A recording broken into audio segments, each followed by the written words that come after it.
Termina esta reunión y me voy a mi casa y me demoro como 2 horas en llegar a mi casa. Entonces voy pensando, voy reevaluando lo que voy haciendo. Y se me ocurrió que ayer entregamos varios conceptos y de repente simplemente conceptos y si no los reforzamos hoy día, puede que no quede nada. Y de todo lo que hemos dicho, yo creo que lo que conversamos ayer y lo que vamos a decir, lo que conversamos ayer para mí es lo más relevante, porque el anglicanismo como eh, una realidad teológica o una fuerza, se forjó en la época de la Reforma. Entonces, ¿cómo ha llegado hasta nosotros eso hoy día? Y eso es lo que quisiera mostrar, algunos materiales que hay. Ayer hablamos del libro de oración común de 1662, ¿se acuerdan? Bueno, este es el famoso libro. ¿Eh? Si tú ibas a una iglesia hasta la década del 70, 80 angloparlante, eh, este era el librito que se usaba. Cuando yo era niño, Saint John's, la iglesia en Concepción, era una iglesia de habla inglesa y este era el librito. Este librito que tengo yo viene de Punta Arenas, de la iglesia anglicana más austral del mundo. Y lo que tiene este librito, tiene todas lo que tiene un libro de oración común, las liturgias, los cultos, la oración matutina.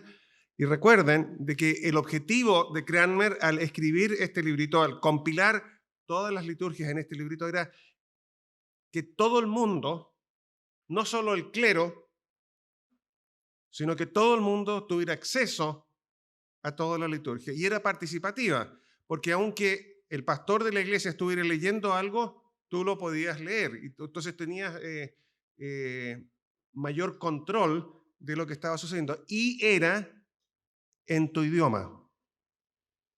¿Mm? Y este librito parte, y uno de repente lo ve y no sabe por qué se hace eso. Aquí no tienen que creerme porque de ahí no van a ver lo que dice acá, pero eh, el leccionario. El leccionario son lecturas bíblicas diarias para todo el año.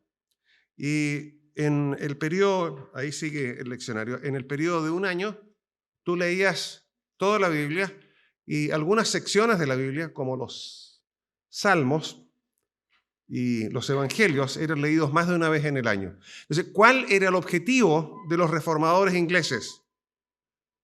Y eso es un concepto teológico. Hasta ese momento, el clero era el que tenía el control. Pero a través de este medio, de este librito, tú podías saber cuál era la lectura y podías ir a tu parroquia y escuchar la lectura en tu idioma y después ibas a tu trabajo. Entonces, hasta ese momento la santidad se podía experimentar o alcanzar la santidad solo en los monasterios. Había que ser dedicado full time, profesional en el asunto. Y eso se nota porque en el catolicismo romano, normalmente los santos son personas consagradas, no laicos. Es decir, es muy raro que un laico alcance la santidad. ¿Por qué? Porque tienes que estar dedicado full time, porque si no, no puedes. Bueno, la reforma lo que buscó es que el camino de la santidad no es para aquel pequeño grupo, 1 o 2% de la población, sino que para todo creyente. Ese es un principio que está ahí, es un principio reformado que después el mundo evangélico se ha apropiado de él y se le entregaron las herramientas entonces para que el laico común y corriente pudiera crecer. Ahora, esto no lo dice Packer, lo estoy diciendo yo, pero Packer diría, Sammy, lo estoy haciendo harto bien, porque es lo que él está diciendo. Y yo creo que es importante que nosotros entendamos que la liturgia que está acá existe para que tú, laico o persona común y corriente, tengas acceso a la palabra de Dios. El protagonista principal de cuento, cuando la comunidad se reúne, es Dios. Y Dios no su palabra. Eso es lo más importante en la liturgia anglicana. Y ustedes tienen que comprender conmigo que ese es un gran concepto teológico. Entonces, cuando alguien te diga que los anglicanos no tienen teología, claro, los anglicanos no escriben, normalmente no vas a ver grandes anglicanos escribiendo libros tipo Las instituciones de Calvino, pero escriben algo que es para todos. Calvino es para que lo lean algunos, ¿eh? Pero este librito lo usaban todos. Para que ustedes entiendan, por ejemplo, en mi familia, yo tengo un recuerdo familiar, lo más antiguo que tengo de mi familia es un libro de oración común. Yo tengo parte de mi familia era irlandesa, ¿eh? Y tengo en mi casa un libro de oración común que se le tiene que haber entregado a una tatara tía mía, no sé, algo así, abuela, no sé qué es lo que sería, porque, es su libro de oración común, que en el día de su confirmación fue el regalo que se le hizo a ella. Y terminó en mi casa, ¿eh? Entonces era algo que era normal. Y una de las cosas que se buscaba es que Dios no fuera algo que se experimentaba en el monasterio, e incluso en la iglesia, sino que se experimentaba en la vida diaria. Ese es el esfuerzo de los reformadores ingleses. Y eso es un concepto teológico clave, porque la santidad no se vive en aislación del mundo. La santidad se vive en medio del mundo. Y eso es un concepto que tú tienes que entender. Entonces, hay teología en la manera en que nosotros los anglicanos hacemos las cosas. Y eso ha llegado hasta el día de hoy. Nosotros seguimos siendo una comunidad que buscamos que la lectura de la Biblia sea algo normal dentro de los creyentes. Yo voy a compartir algo que yo he hecho, no tiene ninguna maravilla, la idea es asegurarnos como comunidad cristiana de que nuestra comunidad es una comunidad que se alimenta cotidianamente en la Escritura. Voy a hablar como una persona que pudo ver generaciones anteriores. En el mundo evangélico chileno, yo me atrevo a decir que la generación de nuestros abuelos era una generación que tenía una mayor costumbre que nosotros de acceder a la Biblia. Incluso tú conversabas con, es decir, tú ibas a una iglesia pentecostal y la gente se esforzaba por leer la Biblia. Hoy día creo que no, hoy día creo que eso ha disminuido. Entonces nosotros hoy día tenemos que volver a buscar iniciativas, ser creativos en entregar herramientas para que las personas vuelvan a enamorarse de la Escritura. Y yo voy a hablar, no estoy diciendo que sea el secreto, es la manera en que yo he contribuido a esforzar en comunidades. Hemos desarrollado libritos que apoyan la lectura bíblica diaria para volver a desarrollar o volver a crear el hábito de la lectura bíblica diaria.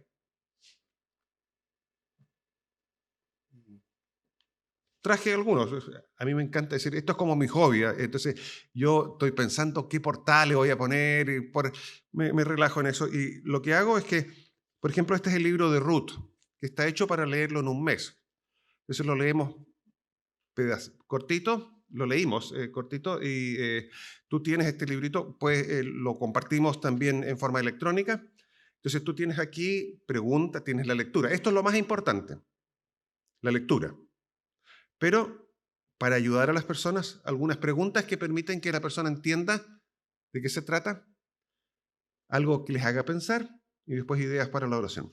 Bueno, es una manera en que, al menos yo siento que estoy tomando todos los principios teológicos de nuestros padres reformadores que buscaron que la Biblia fuera el centro de la vida espiritual de toda persona a nuestra realidad. Y yo creo que esa es una manera en que nosotros estamos diciendo que nos hemos apropiado de los principios teológicos que nuestros padres reformadores anglicanos nos entregaron y los estamos vivenciando hoy día, ¿eh? Otra manera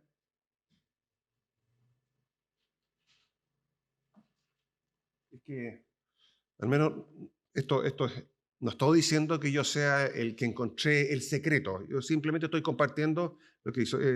Nosotros hacemos muchas reuniones en casas de estudio bíblico, los pequeños grupos, y entregamos una guía. Esta es una guía que hice hace como 10 años atrás, más de tiempos de estudios bíblicos de Pablo a los Gálatas.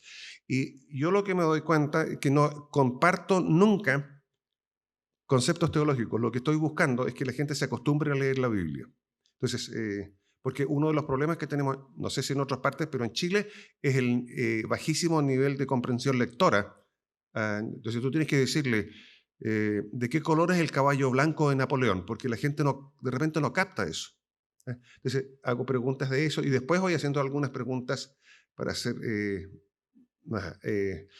hacerlos pensar. Y esto es lo que se trabaja a nivel de pequeñas comunidades. ¿Qué es lo que tienen en común estas dos cositas que les he mostrado? Ponemos la Biblia al alcance de toda persona de nuestra comunidad. Eso es lo que Cranmer intentó hacer.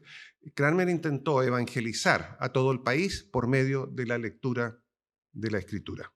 Entonces, lo que quiero mostrar es que aquellos principios que nosotros vimos, que se esforzaron personas hace más de 500 años, hoy día sigue siendo la misma tarea para nosotros.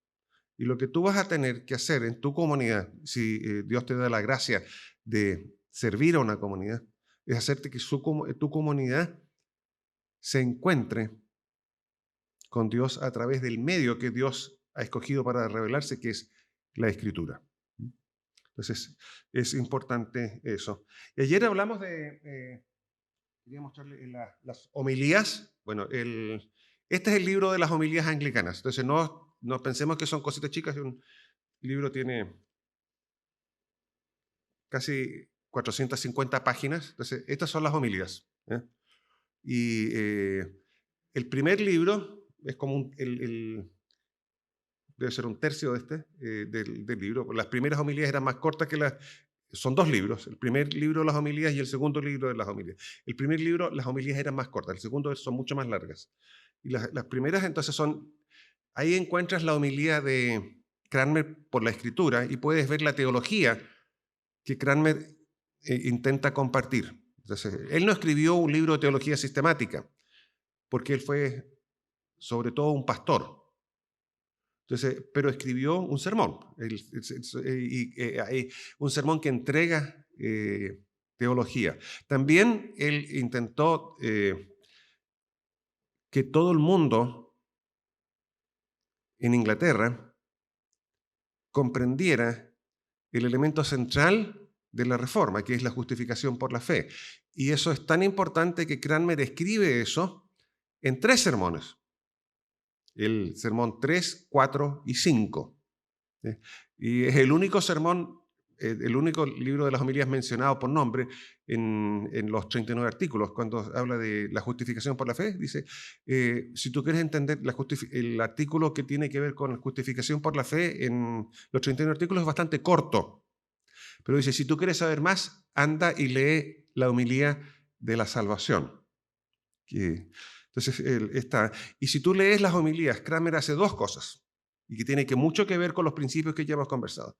Él expone la Escritura, lo que dice la Escritura sobre el tema, y respalda eso con la autoridad o cómo los padres de la Iglesia evidenciaron eso en sus escritos. Entonces, tú vas a encontrar en las homilías citas bíblicas y citas de los padres apostólicos, de los padres de la Iglesia, Agustín, cualquier padre. Entonces, es algo especial que yo creo que nosotros tenemos que entender de que sí hay teología anglicana. No la encuentras en una teología sistemática, pero la encuentras, por ejemplo, en sermones y en la manera en que Cranmer espera, en el libro de oración común. Y el libro de oración común tiene, hacia el final, algo que nuestro libro también tiene. Los artículos de religión, los 39 artículos están acá. Entonces, la gente tenía en este librito compilado todo. Y también tenían un catecismo, que nuestro libro de 1973, el libro chileno, desgraciadamente perdió, pero la mayoría de ustedes sabe que se ha estado hablando de crear un nuevo libro de oración común. Bueno, el, el libro de oración común nuevo va a volver a incorporar el catecismo. ¿Por qué? Porque el catecismo también te entrega conceptos teológicos que tú no solo es importante que la gente lo sepa, sino que también tú puedes ver cómo, por ejemplo, se habla de salvación. Entonces se hace la pregunta, ¿qué es lo que es la salvación? Y ahí se responde, bueno, ahí hay conceptos teológicos. Entonces ahí tú encuentras la teología anglicana. No en un libro de teología sistemática, sino en cosas que están de acceso universal a todo creyente. Entonces, eh, creo que eso era en cuanto... yo los voy a dejar por ahí, después los pueden mirar para que vean. Si alguien quiere, y si me hacen preguntas, ningún problema, yo puedo responder. Y ahora vamos a revisar al teólogo más influyente que ha producido el anglicanismo, que normalmente es conocido solo dentro del mundo anglicano y muy pocos en realidad dentro del mundo anglicano lo conocen, que es Richard Hooker. Entonces voy a ir a buscar mis apuntes.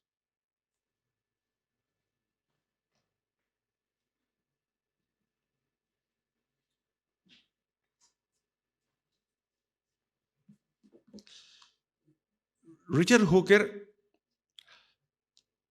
vivió hacia el final, en la segunda mitad del tiempo isabelino, de la reina Isabel, cuando Inglaterra estaba enfrentando enormes dificultades políticas. Ustedes, esto es historia, pero cuando Isabel asciende al trono, su situación como reina era muy precaria. Era una gobernante monarquía absoluta, pero el ambiente político era precario. No había habido estabilidad por mucho tiempo en el país y había mucha tensión. Y también había tensión política. Lo que tú tienes que entender que nosotros hoy día hemos separado totalmente lo que tiene que ver la religión de lo que tiene que ver con la política. Bueno, en esa época era una misma entidad. Y Inglaterra, en la primera mitad de su periodo, enfrentó enormes dificultades con el mundo católico, porque el mundo católico quería derrocarla. Querían instalar un príncipe católico y recuperar Inglaterra para Roma.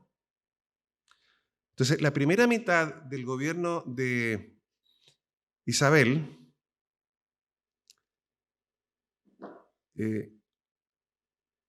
las pugnas eran con el mundo católico. Y eso se solucionó cuando la Armada Española, como lo vimos ayer, fue la Armada Invencible, fue derrotada.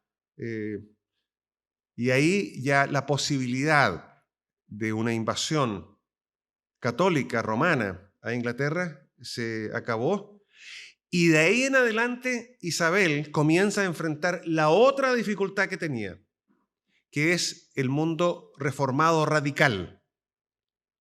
Lo que tú tienes que entender es que cuando hay un cambio de cosmovisión, siempre hay una corriente principal, pero también hay corrientes laterales que pugnan para que su punto de vista sea adoptado por todos. Voy a mencionar, para los extranjeros, nosotros en Chile estamos en el proceso de crear una nueva constitución. Y parte de lo que se busca acá es que sea una constitución que nos represente a todos, sea una constitución de corriente principal. Eso sería. Algunos en Chile hoy día tienen cierto nivel de preocupación porque creen que la constitución simplemente está representando a una minoría muy radicalizada y no representa a la comunidad. Entonces, de repente tú puedes ver eso en las conversaciones que se ven. Entonces, todos nosotros queremos una constitución, pero queremos una constitución que nos represente a todos. Entonces, uno podría decir que si tú no estás de acuerdo con lo que se está diciendo, eso no significa que no eres constitucionalista. Lo eres, pero quieres algo que represente a todos. Entonces, lo que tienes que entender que cuando en Inglaterra Isabel tiene que enfrentar la crítica que viene del mundo radical, reformado radical, que posteriormente se comienzan a llamarse los puritanos, pero todavía no eran conocidos como los puritanos, pero termina decantándose en ellos.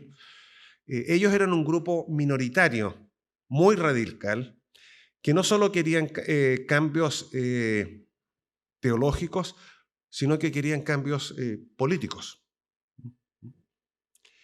O, si lo quieres de otra manera, su teología involucraba la política también. Eso era Y ahora lo entendemos, porque Ginebra, donde estaba Calvino, ¿qué tipo de gobierno tenía? ¿Alguien lo sabe? Era una república. Y entonces ellos ven como Ginebra como la nueva Jerusalén en la tierra. Entonces tratan de trasplantar todo aquello que tú ves en Ginebra a esta nueva tierra, porque ahí sí, con ese, si nosotros pusiéramos todo lo que vemos en Ginebra, lo pusiéramos acá, ahí sí se podría vivir en plenitud la fe cristiana. Entonces se intenta abandonar todo aquello que los ginebrinos no hacían y que habría que hacer. Entonces esa es la tensión que se enfrenta con este mundo radicalizado. Y yo saco una conclusión. Si tú vas a hacer grandes cambios, nunca tienes que irte a los extremos, porque lo que tienes que buscar siempre es lo que la corriente principal quiere y está dispuesto a aceptar. Isabel era una monarca absoluta, pero tonta no era. Ella sabía que aunque tenía toda la autoridad, no podía hacer lo que ella quería, sino que tenía que hacer lo que ella quería, pero que el pueblo le permitiera hacer. Entonces ella buscó lo que nosotros podríamos denominar una iglesia reformada, moderada, no radical. Mantuvo algunas cosas al antiguo sistema de gobierno. Por ejemplo, mantuvo el episcopado, porque ella se dio cuenta de que eso le daba estabilidad no solo a la iglesia, sino que al país. Entonces, en esta época, en la segunda época, cuando ya se eliminó el problema católico romano, comienza la polémica con los reformados radicales. Y Richard Hooker vive esa época. Isabel, que ella era la representante, es decir, la voz, la que nos comienza a enfrentar esto, y de alguna manera a través de la institucionalidad de la iglesia, los orienta para que comiencen a responder las críticas hechas por los reformadores radicales. Y lo que tú tienes que entender, que Richard Hooker lo que escribe, sí, es cierto, algunas de las situaciones enfrentan posiciones de Roma, pero normalmente va a escribir teniendo en cuenta a los reformados radicales. Y si tú quieres leer a Hooker, desgraciadamente los libros principales de Hooker no están en castellano.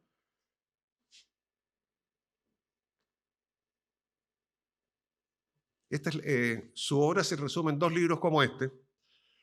Esta es la edición clásica hoy día de los escritos de Hooker. Y la tengo porque lo encontré súper barata. Este libro, si yo lo quisiera comprar nuevo, vale como, no sé, 250.000, 300.000 pesos. Es un libro carísimo. Y yo me lo compré como en 25.000 pesos. Este es el libro que resume la teología de Hooker. Es el único libro de esa época que estudia, dentro del mundo anglicano, estudia sistemáticamente temas y los escribe en un libro. No es un libro pastoral como lo que vimos de Cranmer, es un libro que estudia temas y los analiza desde todas las perspectivas. La justificación, por ejemplo, el gobierno de la iglesia, la relación entre la iglesia y el Estado, están todos analizados desde todas las perspectivas. La gracia de Hooker es que él no solo es dogmático, sino que te plantea su punto de vista, pero inmediatamente comienza a responder, por ejemplo, cuáles pueden ser las posibles objeciones a su punto de vista. Entonces, él va trabajando en eso. y tiene esa característica y está acá. Este es muy difícil de leer esta versión porque está escrita todavía en el inglés isabelino, pero en Estados Unidos los norteamericanos no leen inglés isabelino porque les cuesta, y ellos escribieron este otro librito que es lo hicieron en libritos más chicos y por ejemplo ahí hay 4 libros más una introducción. Entonces los norteamericanos están publicando por ejemplo, este es el prefacio, esta es la introducción. Entonces lo resumieron así y lo escriben en inglés moderno. Entonces, si tú quieres leer a Richard Hooker, tienes que leerlo en inglés, pero está en estos libritos está en un inglés más comprensible. Esa es una edición crítica, o sea, una edición académica, tiene todos los detalles para trabajar. Si tú quieres trabajar académicamente, tienes que usar ese, pero si quieres leer a Hooker, tienes estos otros. Oren, porque nosotros en Valparaíso queremos desarrollar este libro de Packer, el legado de la teología anglicana, como un diplomado anglicano, y parte de eso es que queremos poner en castellano algunas de las secciones de Hooker para que sean trabajadas por todos. Entonces, Hooker escribió también un sermón sobre la justificación, un erudito sermón sobre la justificación, ese es el título.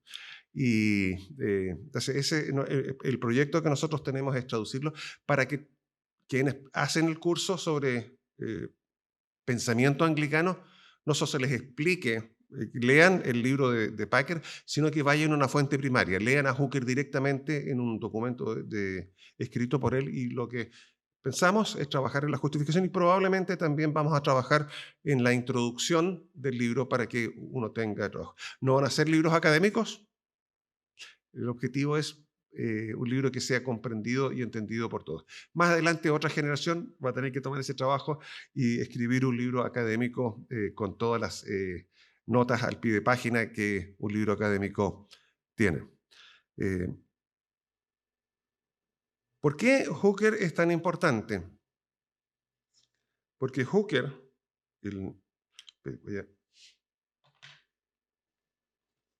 voy a cambiarme los lentes para poder ver.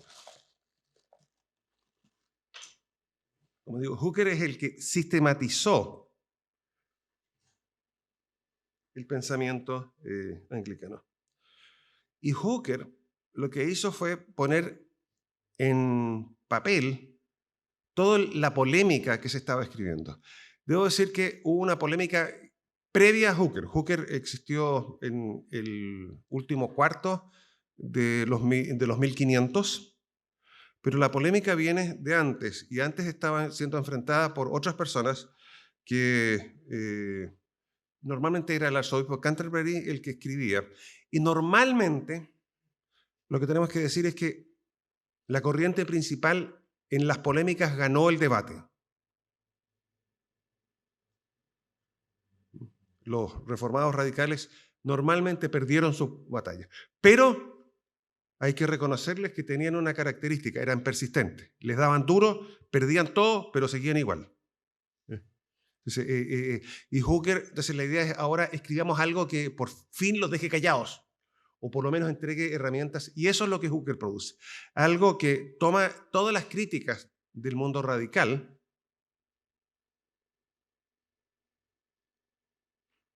y les responde desde todas las perspectivas. Eso es lo que Hooker hace. Y no sale acá en el libro de Packer, pero yo quiero que entiendan, yo creo que ese mundo reformado radical se equivocó. Esta es opinión personal. No estoy diciendo que esto es lo que Packer te está diciendo. Esto es opinión personal. Porque esos después estos reformadores radicales llegaron a ser lo que se conoce como los puritanos. Y en esta polémica que se produjo con la monarquía, en la época, no en la época ya de Isabel, porque Isabel fue una monarca muy hábil y logró contenerlos y controlarlos, pero no extinguirlos. Entonces después vino Jacobo I, King James, y después de King James vino Carlos I fue un gobernante torpe. Y él quiso aplastarlos con una aplanadora y eso le costó al país una guerra civil. Por motivos, y lo que uno podría decir motivos religiosos, pero son motivos religiosos políticos. Es una sola cosa. Interesantemente, los puritanos ganaron la guerra, derrotaron al rey y mataron al rey. Pero en el largo plazo perdieron, porque no lograron consolidar su proyecto político religioso y la monarquía volvió con Carlos II. Y lo que yo creo que sucedió, porque nosotros hoy día tenemos que decir que somos herederos de los puritanos. Nosotros los evangélicos chilenos somos herederos de mucho del mundo puritano. Yo creo que lo que sucedió es que ellos se dieron cuenta, después de haber visto el error de su actitud. Es decir, no puedes, en nombre de Dios, matar a un rey. Es decir, ¿cómo justificas eso? Bíblicamente. Entonces, ellos de ahí en adelante se dieron cuenta de que uno tiene que entender de que la fe cristiana no todo es controlado por nosotros. Y de repente muchas de las cosas que vamos a estar viendo no están bien, no estamos de acuerdo con ellas, pero tenemos que aprender a ministrar, a evangelizar en medio de circunstancias que no necesariamente son las que nosotros tenemos, las que nosotros desearíamos. Y de ahí en adelante, el mundo puritano trabajó en la conversión de las almas. No se metió tanto en política. Eso es un error porque también como que se transformaron en un gueto. Pero nunca más vas a ver esta idea radical de ser de buscar que todos los principios bíblicos se apliquen a todos, termina en una guerra civil. Entonces, yo creo que es importante tener eso en cuenta.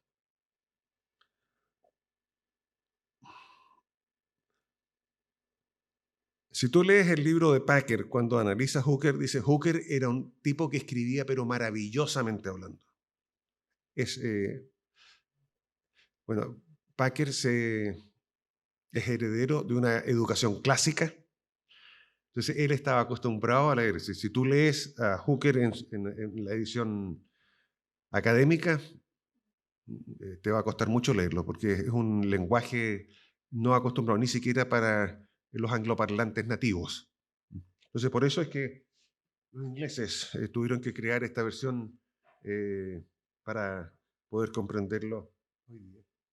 Pero Packer es magistral en la manera en que expresa sus ideas. Perdón, Hooker.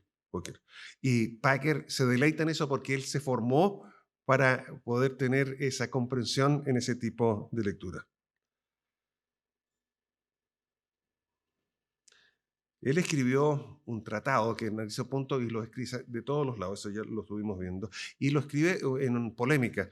Los norteamericanos cuando lo traducen, yo una vez me lo compré, por Amazon me llegó y no lo había leído, y me vino una vez de Viña para acá y me vine leyendo y me reí del libro porque como escribía, porque los norteamericanos fueron explícitos en la polémica, la mostraron. Por ejemplo, los reformados, el problema era con los presbiterianos. Entonces, ustedes presbiterianos, les dice, y le comienza a hablar ahí. No sé si Hooker habría sido tan explícito porque era polémico, pero era sutil. Yo creo que los gringos norteamericanos lo hicieron más explícito, pero era un ambiente de polémica. Lo que Hooker está defendiendo es una reforma moderada. Y el anglicanismo que tú ves en Cranmer, en el libro de oración común, en los 39 artículos, en todos los documentos fundacionales anglicanos, es un anglicanismo que se puede definir como reformado, pero moderado. No es radical. ¿Por qué? Porque busca acoger a todos. Lo radical siempre es una cosa minoritaria. Y es muy complicado cuando los radicales quieren imponer su cosmovisión al resto, porque la mayoría de las personas no son radicales, son moderadas. Eso lo vemos en política. Entonces, el genio, yo me atrevería a decir del anglicanismo, que es moderado y que lo que busca, a diferencia de los radicales, es que incluso los radicales puedan ser acogidos dentro de esta corriente principal. Y eso es un poco lo que Hooker está defendiendo. ¿Qué es lo que Hooker destaca? Ya lo vimos ayer: escritura, tradición, razón. Siempre que tú vas a leer a Hooker, cualquier libro que habla Hooker, siempre vas a escuchar hablar de escritura, tradición, razón. Y depende tu posición teológica dentro del mundo anglicano, va a ser cuál de esos 3 puntos tú vas a decir que es la manera de leer a Hooker. Si tú eres una persona más de la corriente ritualista, tú vas a enfatizar la tradición. Si tú eres alguien que más del mundo progresista dentro del mundo anglicano, tú vas a leer a Hooker desde la perspectiva de la razón. La pregunta es, ¿desde qué perspectiva Hooker escribió? Porque nosotros no tenemos que ser posmodernos, que yo leo y una persona y hago que eso diga lo que yo quiero que diga. Es decir, yo no puedo hacer eso ni con Hooker, ni con ningún libro, ni con la Biblia tampoco. Lo importante es que le permita a Hooker, Hooker, ¿qué es lo que me estás diciendo tú? Vamos a tener, si lo empiezas a leer, ya entramos en nivel de intimidad. En vez de decirle Hooker, le dices Richard, y lo tratas de nombre. Richard, ¿qué es lo que me estás diciendo tú? ¿Cómo es que tú estás escribiendo? Y el principio que Hooker va a hacer es que siempre él va a usar estos 3 elementos. Él va a usar la escritura, va a usar la tradición y va a usar la razón. Pero la reina es la escritura. Es la escritura la que ilumina el punto. Y ese es un principio reformado moderado. Entonces, Hooker cae dentro de Hooker escribe como un protestante reformado. Tú lees muchos Hooker hoy día, es decir, autores sobre Hooker, y tratan de hacerlo como que... ¿has escuchado hablar de la famosa vía media? Que Hooker no es católico romano, pero tampoco es reformado, es una vía media.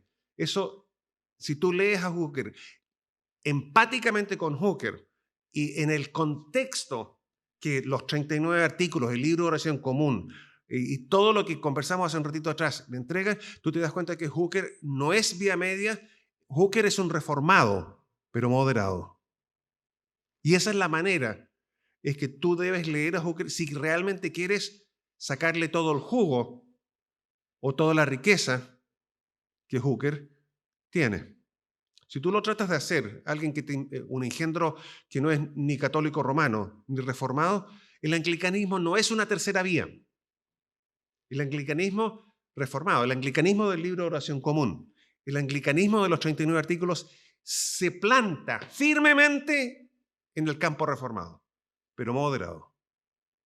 Y tú tienes que entender eso si quieres comprender realmente a Hooker de una manera en que Hooker te hable en vez de que tú le informas a Hooker lo que quieres saber de él. Le dices. Por ejemplo, yo voy a leer algo directamente de Packer cuando analiza a Hooker y yo jamás voy a poder decirlo tan bien como lo dice Packer. Primero que nada, habla de que las escrituras son la regla de la fe.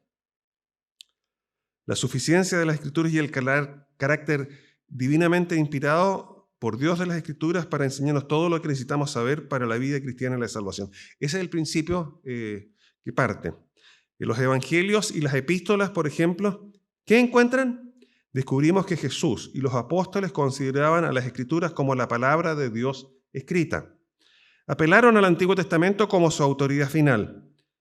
Esto es espectacular si se considera que el mismo Hijo de Dios estaba haciendo eso. Luego nos damos cuenta de que los apóstoles afirmaron ser inspirados divinamente y ser infalibles, en sus propias enseñanzas. Juntan estas dos cosas, lo que Cristo hace con la Escritura y que lo que hacen los escritores apostólicos sobre las Escrituras. ¿Y qué es lo que seguimos? Entonces, la pregunta que Packer hace es, ¿seguimos o no a los fundadores del cristianismo en la forma que consideramos el Antiguo Testamento y la enseñanza apostólica ahora incorporada en el Nuevo Testamento? ¿Consideramos esos dos recursos combinados como nuestra regla de fe en Dios?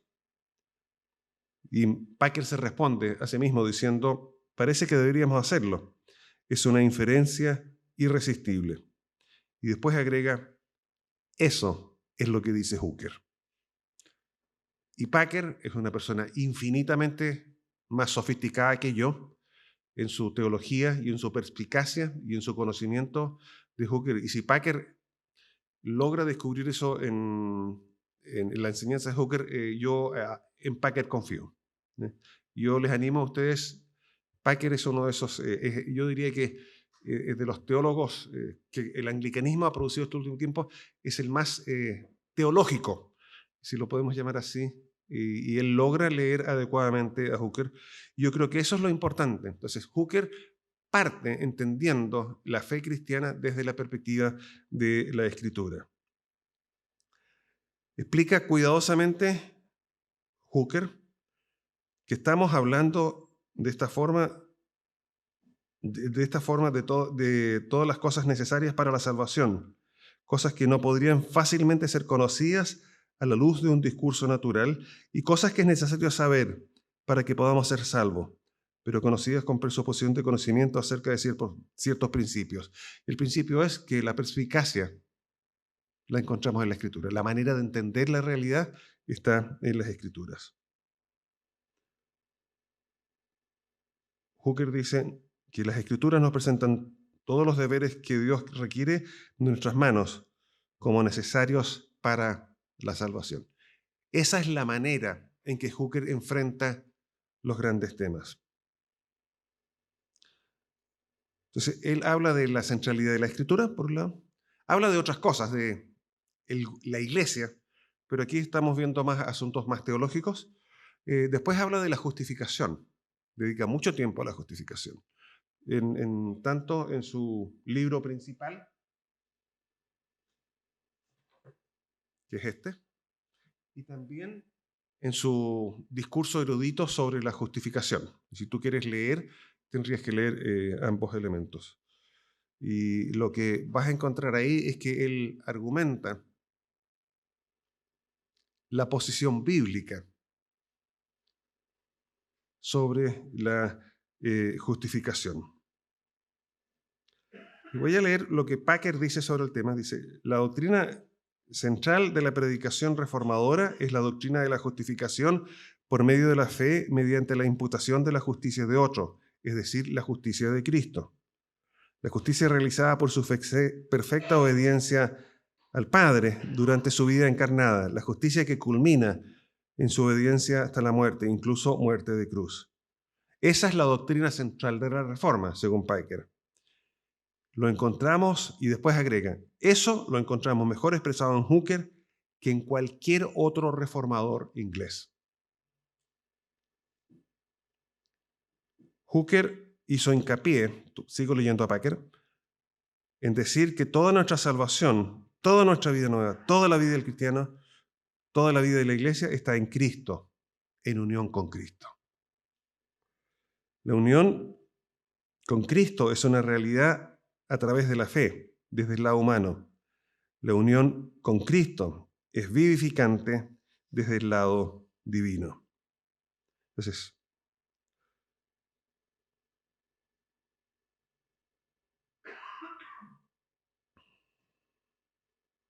y aquí comienza elementos que nosotros tenemos, esta idea de la justicia inherente. El mundo tradicionalista comienza a hablar de que la justicia te llega a ti, es infused, es inherente, se te transmite a ti mediante ciertos actos, básicamente son los sacramentos, que son controlados por personas, la iglesia. Entonces, la iglesia es el camino de la salvación. Lo que Hooker te diría, la salvación no es controlada por personas. No es algo que tú recibes mediante, que está en ti y que tú recibes mediante ciertos sacramentos. La salvación viene por lo que Cristo hizo por ti en la cruz. Y tú tienes que aprender a confiar única y exclusivamente en Jesús. Ahí, antes de polemizar con los reformados radicales, él establece una posición reformada que rechaza la posición medieval, se planta en el campo reformado y después critica a los reformadores radicales. Y eso es lo que Hooker hace, usando primero la Escritura, después criticando cuando la tradición se aparta de la Escritura, y después,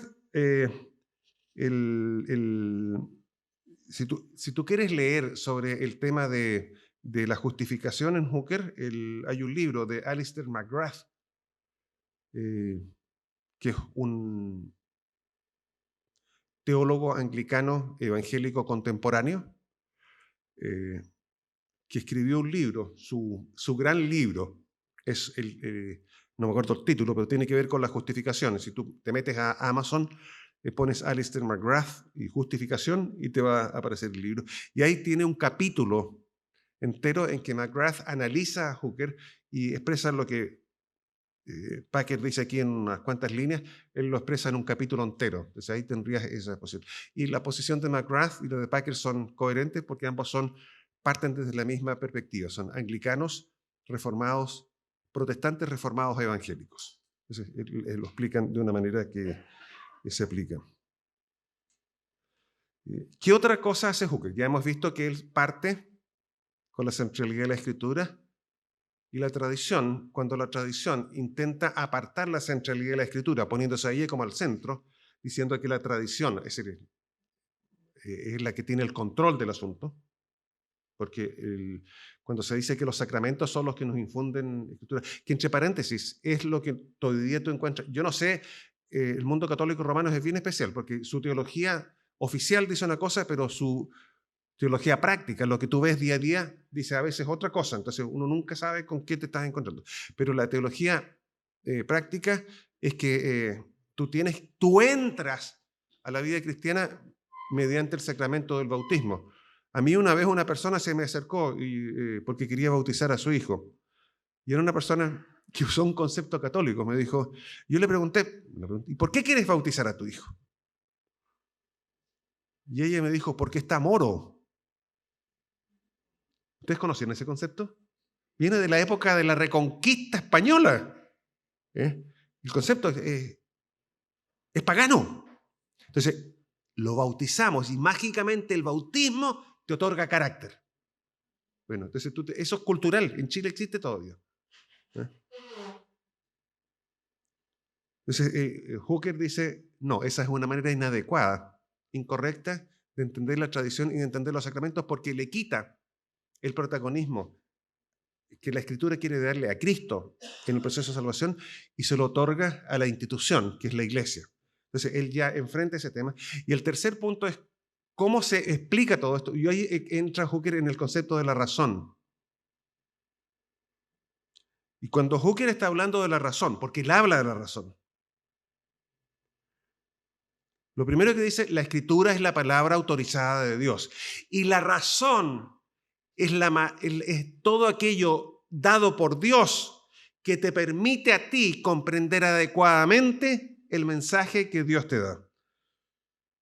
Entonces, él habla de cuando Packer resume esto, dice, la razón es la capacidad de la mente para recibir. Entonces, habla de razón receptora. La razón no es la juez final, la autoridad final. Hoy día, cuando nosotros vemos el mundo más progresista o liberal, la razón se transforma en la juez final de la realidad. Leo la Escritura, leo la tradición y la razón, mi razón que controlo yo, es la que dice, no, esto sí, esto no. Entonces al final, yo digo que soy cristiano, pero soy un cristiano samicéntrico, sería yo. Homocéntrico, centrado en nosotros. Entonces, por eso es que, por ejemplo, en cuanto a sexualidad humana, hay personas que tienen una posición muy definida hoy día sobre sexualidad humana y van a la Escritura. No, eso está condicionado culturalmente. Entonces, esa parte de la Biblia no es palabra de Dios. Sí, en 2000 y tantos años de iglesia, la iglesia siempre, la tradición, ha adoptado la posición bíblica, pero ahí la tradición se equivoca. ¿Y qué autoridad tengo yo para decir que la Escritura no tiene está equivocada y la tradición, o sea, la manera en que la iglesia, por estos siglos y siglos, ha enfrentado eso? No, es que mi sentido común, mi razón, que es el juez final, dice que ni la Escritura ni la razón tiene, pero yo tengo la razón. Eso es el mundo anglicano liberal hoy día. Y la batalla, la pugna, la encontramos en aquellos que básicamente hoy día decimos que la Escritura es la que tiene la autoridad y aquellos que dicen no, es la razón. Entonces hoy día, yo le pasé ayer un librito a Cristóbal que habla de quiénes somos los anglicanos, qué es lo que es el anglicanismo. Y tú lo lees y básicamente está leyendo declaraciones, pero no va a la Escritura. Si yo quiero saber qué es lo que es la iglesia, ¿a dónde voy primero? A la Escritura. ¿Qué es lo que la Escritura dice sobre qué es lo que es la iglesia? En medio de la pandemia, yo paré un día. De repente esa cosa, voy a hacer una cuestión inútil que no sirve para nada. Y me metí a un diccionario teológico que tengo en la casa y hice un análisis de la palabra iglesia en el Antiguo Testamento. Entonces, aprendí por qué la iglesia usa la palabra iglesia y no la palabra sinagoga. Esa fue la pregunta que yo me estaba haciendo. Y ustedes pueden decir, tiene que haber estado medio rayado para hacerte esa pregunta y dedicar tiempo a responderla. Pero había estado leyendo probablemente algo de esto y quería tener información. Básicamente, ambas palabras, sinagoga e iglesia, traducen la misma palabra hebrea. Pero en la Septuaginta, los que tradujeron el hebreo al griego, en algunos casos usaron sinagoga y en otros casos usaron iglesia. ¿Por qué? La respuesta corta es que sinagoga se transformó en la pertenencia al pueblo de Dios y había una connotación étnica. Tú nacías porque tu papá, tu abuelo, tu bisabuelo eran parte de la iglesia. Entonces la sinagoga tiene que ver con una decisión más exclusivista. Mientras que eclesía, que era este concepto de que tú voluntariamente te incorporabas a esta asamblea del pueblo de Dios. Entonces, por eso es que los cristianos usaron la palabra eclesía. Yo pensaba que simplemente ellos, en mi ignorancia, yo pensé que inventaron la palabra. No, la palabra existía en el mundo judío. Pero hablaba de ser parte del pueblo de Dios, pero había una declaración voluntaria. Había una voluntariedad en pertenecer a ese pueblo de Dios. Entonces, esa es la razón por la cual usaron el concepto. Bueno, si tú haces eso, estás siguiendo a Hooker en el sentido de que tu manera de investigar un tema parte en la escritura y solo después puedes ver cómo la tradición y lo interpretas. Y en todo ese proceso estás usando esta razón receptora que Dios te ha dado, esta perspicacia que Dios ha puesto en tu intelectualidad que te permite comprender lo que estás haciendo. Y eso es lo que Hooker hace. Entonces, por eso es que Hooker en ese sentido es tan importante. Y a Hooker todo movimiento anglicano ha tratado de apropiarse de él. Los anglo-católicos, el movimiento de Oxford, desesperadamente trataron de apropiarse de Hooker. Y incluso Hooker había pasado desapercibido, no se había hecho ninguna actualización a su libro. Y ellos se hicieron el esfuerzo y pusieron a Hooker en un lenguaje, en un inglés entendible para el siglo XIX, que es cuando ellos partieron, el movimiento de Oxford. Pero si tú eres honesto, perdieron la batalla, porque el concepto de justificación de Hooker no es el concepto anglo-católico o el concepto que Oxford quería destacar. Pero eso te indica lo importante que es Hooker, porque cualquier grupo que quiera decirse anglicano tiene que decir Hooker nos representa. Yo diría que en ese sentido el único grupo que puede decirlo con tranquilidad, 5 minutos, 5 minutos, ya estábamos terminando, es que es el movimiento evangélico. Si nos consideramos como evangélicos, es decir, protestantes, reformados, evangélicos, pero yo agregaría el concepto de moderado, porque lo que yo creo que lo que nosotros tenemos que entender es que el extremismo nunca ha sido saludable en ninguna organización. Y de repente nosotros tenemos que tener cuidado cuando nosotros somos, por ejemplo, empezamos a pelear batallas, hacemos de una cosa absolutamente secundaria. Si quieren ponerse sofisticados, tienen que usar la palabra adiáfora, que la aprendí leyendo. Adiáfora significa secundario, pero en pituco, en el lenguaje más sofisticado. Entonces, de repente nosotros decimos, hacemos cosas secundarias y las transformamos en la situación principal, que es lo que los reformadores radicales desgraciadamente hicieron. Ellos dijeron, la iglesia, la Biblia no habla de episcopado, por lo tanto hay que sacar a los obispos y hay que establecer un gobierno de corte presbiteriano, porque ese es bíblico. Y fueron a la guerra civil por eso. Y mataron gente por eso. Entonces, yo diría que una de las cosas que nosotros hemos aprendido, que jamás puedes seguir ese camino porque no puedes matar a otros en nombre de Dios. Puede ser físicamente o espiritualmente, destruirlos. Hoy día, por ejemplo, nosotros los anglicanos decimos, sí, existen 3 maneras de entender la eclesiología: congregacionalismo, presbiterismo y gobierno episcopal. Nosotros creemos que el gobierno episcopal es el que resume mejor todos los principios bíblicos, pero jamás vamos a ir y tratar de destruir a aquellos que han aceptado intelectualmente o físicamente al presbiterianismo o al congregacionalismo. Porque entendemos que tú puedes, a través de una lectura, encontrar algunas cosas. Pero creemos que el gobierno episcopal es el que es más coherente con todo el mensaje.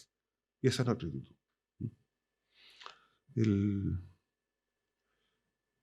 Y eso es racional, porque leemos y no vamos como que mi razón es la que me indica hacer. Quiero terminar con una sola cosita. Yo, no todos ustedes tienen que saber. Yo soy dentista. Estudié en la Universidad de Concepción. Me titulé hace 40 años atrás. Y cuando estaba estudiando, cuando estaba recién, hice el único trabajo científico que hice como dentista, que lo presenté en un congreso de dentistas, que si yo no soy cualquier dentista, yo hice un trabajo que presenté delante de otros dentistas y que tenía que ver, no me acuerdo con qué cosa, pero les voy a contar la trampa. Y no lo hice yo, lo hice con una profesora. Nosotros partimos de atrás para adelante en la investigación. Nosotros queríamos probar cierta cosa y fuimos con esa idea, buscando toda la evidencia que probaba nuestra cosa. Entonces partimos con la tesis. Yo no fui a hacer una investigación neutral. Yo quería probar mi tesis. Y busqué la información que aprobaba mi tesis. Eso es lo que muchas veces nosotros vemos en la iglesia. Cuando yo quiero, es decir, el sistema de gobierno está, entonces yo hago una búsqueda selectiva de todo aquello que apruebo. Pero eso es talibán. No es honestidad.